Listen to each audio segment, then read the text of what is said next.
Long days and pleasant nights, fellow travelers along the path of the beam. Jaime and Fuego here. So stoked to be having some palaver with you. And none other than our fearless leader here on the horror show, Cecil Laird, man. What's up, guys? Ah, I can't wait. This is insane.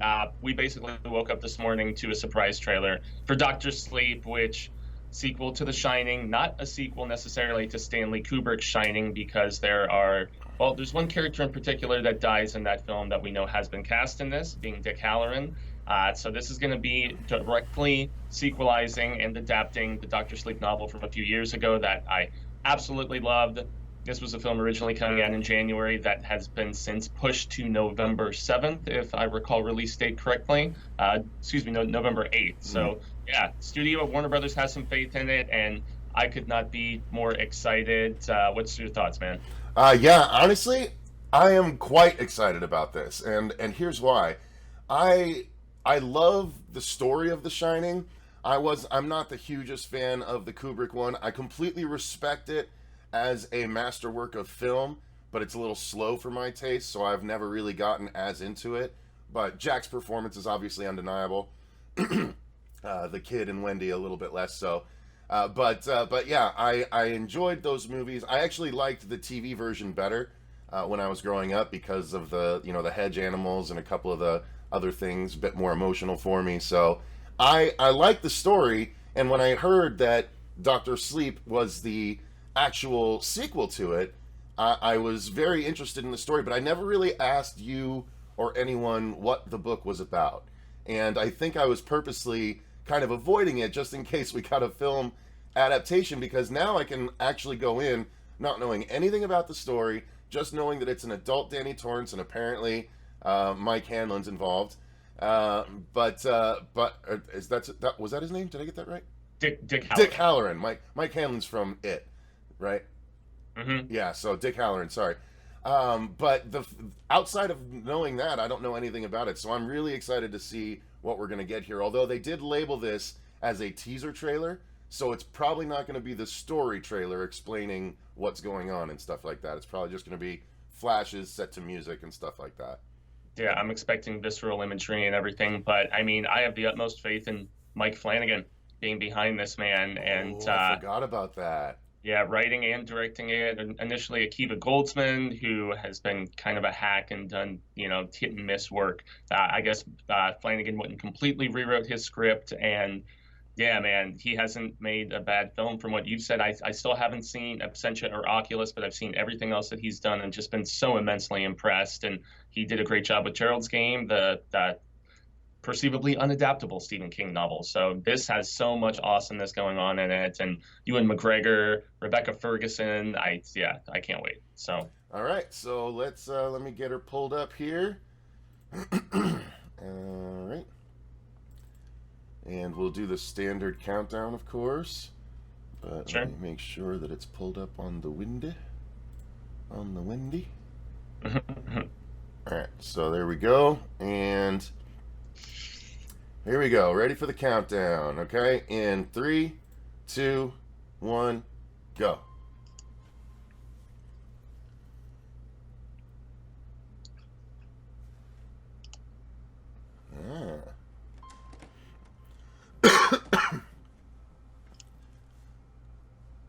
Maybe it is more of a story trailer.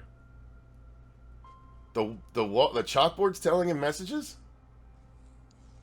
He slowly tried to, at least in the book, numb out the shine through substances and alcohol and whatnot, but this is where someone is trying to talk to him.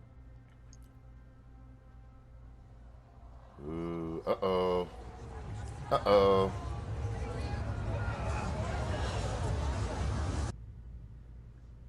Uh-oh. Just talk to the kid. There it is. Imagine, like me. Oh, so there's another kid with the shine. Exactly, Amber Stone. Ladies, listen to me. The world's a hungry place. A dark place. Hi there. Oh, she's creepy as hell. 3 people like us. Hi there. Rose the Hat. When I was a kid, I bumped into these things. Oh, a little flashback. I don't know about magic. I always called it the Shining. Oh, Interesting how they're showing some callbacks. yeah. Wow, they did that one too. Wow. They're leaning heavily in this trailer on telling people it's a Shining sequel. Yeah. They're like, hey, remember Red Rum? Remember the carpet? Remember the blood? Remember the twins? Oh, cool. Oh, they're doing the movie theater scene. Oh, whoa. Whoa, that's not fun. She looks so good as Rose the Hat. Oh my god. Oh, it's the door! Wow! Nice. Okay. Now they're leaning on both, though. Oh, there's that score. Holy shit. They're using the legit score from back then. Yeah. Wow, okay, so that's interesting because it's going to have elements from the book, but also obviously elements from the movie because, I mean, all like so much of that towards the end was from the movie. Yeah. So I'm restarting it quietly now.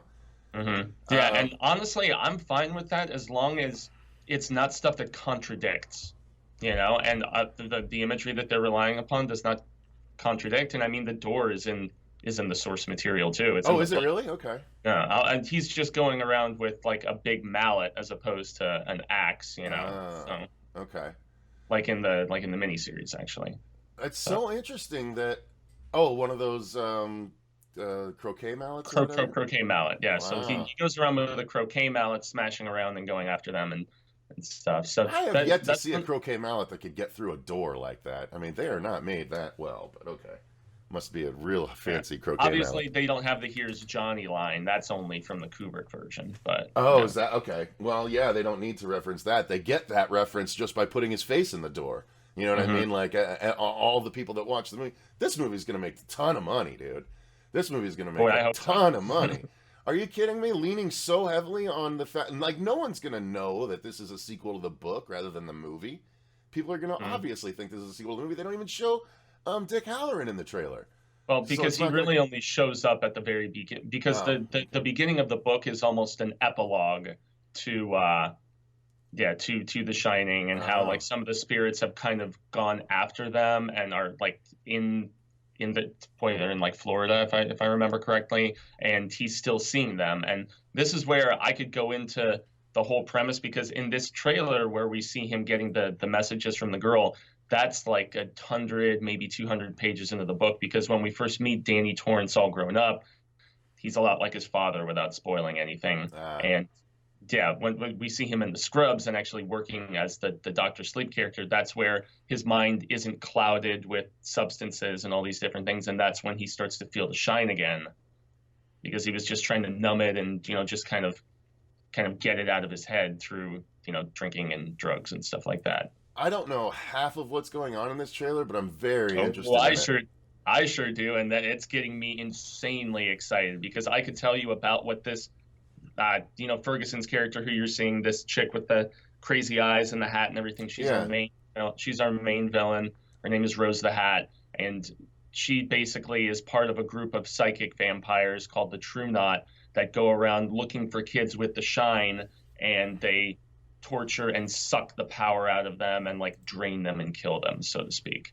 Wow. So that's like our big villainous kind of group that she's the leader of. That's interesting, and you know what? I actually, because I'm just hearing that for the first time, so that seems like it would be an interesting continuation of the Shining story without. So instead of making the Shining about the hotel, you're making the Shining about the Shining, which obviously Exactly. makes way more sense. I like that. That's really Yeah. intriguing to me. And McGregor, right, looks great. He does, and I like his chemistry with the girl. There were some people complaining about the fact that she's gone from being a blonde-haired, blue-eyed girl to a black girl, but I could care less, man. I mean, if it enhances the dynamic, or if it's just, it's still a girl with the shine, man. It doesn't Yeah. matter how she's described. Yeah, as long as she's The book representative of the book appearance. character, that's fine. I mean, Yeah. in spirit and all that stuff. That doesn't matter. I don't think Yeah. I know that stuff never really bothers me that much, but. Hmm. But yeah, I mean, super interesting. I hesitate to ask you more questions because I kind of want to go into it not knowing a ton from the book. I could explain a lot. I was honestly wondering if I should even have described. Well, go ahead. You know what? Go ahead. Yeah. People want to know, so go ahead and explain what's going on. This will be the bit of the breakdown part. So, yeah, go ahead and explain what's going on here. Okay. Well, I'll restart it then. And so yeah, where we're seeing him here, he basically, after he gets clean, is when he starts to hear from this girl, Abra Stone. And so is that who's talking to him in the chalkboard? Exactly, that's who's talking to him on the chalkboard. Is the girl that you see him talking to later in the trailer. So I mean, yeah, because she can feel him and he can feel her because they're both, they're quite strong with the shine. Oh, that is more interesting. Yeah, please explain that, because already it's more interesting now. Yeah, so initially when he feels her strength at a couple particular points, because if it's been a few years since I've read the book now, but I do, if I recall correctly, she asks him what red rum is, and that immediately kind of takes him back. And so that'll trigger the flashbacks, I'm sure. And yet flashbacks, like it starts out kind of in flashback at the beginning of the book with the whole epilogue of some of the spirits from the Overlook chasing them and coming with them, most notably the woman from the bathtub, if I recall correctly. Like, Danny is still seeing her as a boy even when they've left the hotel. But so this stuff on the beach, like basically the True Knot, despite going around and stealing the essence from these people, they turn people as well. So the blonde girl that we see walking out of the movie theater, Rose the Hat, who is our villain here with this girl who you see all the adults descending on her, they're going to take her and torture her and suck her essence out and then kill her. That's what they go around doing in the book. Wow. And so yeah, this little meeting in the park.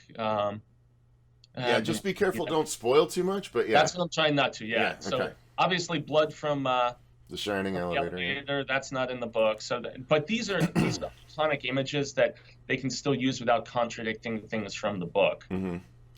I'm curious who this dead person is, but don't say, because that might be a spoiler, I guess. Yeah, and showing the twins. Well, the twins are in the book. Well, they're not quite twins; they're just sisters. But so they escaped the hotel too, like that. So is that what happened at the end of The Shining when they burned the hotel? It like burned their prison, so now they're free. Or they exploded the hotel, so they're not chained to anything anymore. There's still like energy there, basically. And honestly, with the showing of the girls in the twin dresses, I'm guessing that's just more of the flashing back to him, as a kid and describing the situation there.